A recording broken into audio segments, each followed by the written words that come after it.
और देखिए ये जो पीपीडी मैं इस्तेमाल कर रहा हूं ना, जब भी आप पीपीडी यहाँ पे लगाओगे तो लिक्विड पीपीडी लगाने की जरूरत नहीं है। और ये जो इसमें फ्लक्स पेस्ट आप देख रहे हो, पीपीडी बॉक्स के अंदर ही जो नहीं हल्का सा फ्लक्स रहता है, वो लगाओगे तो बहुत बेहतर है।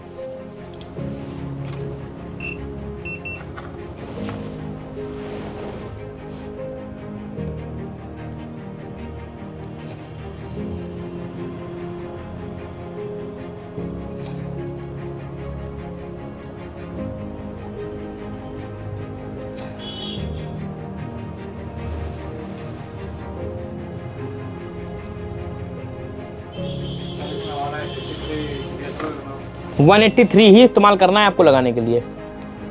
हाँ ठीक है।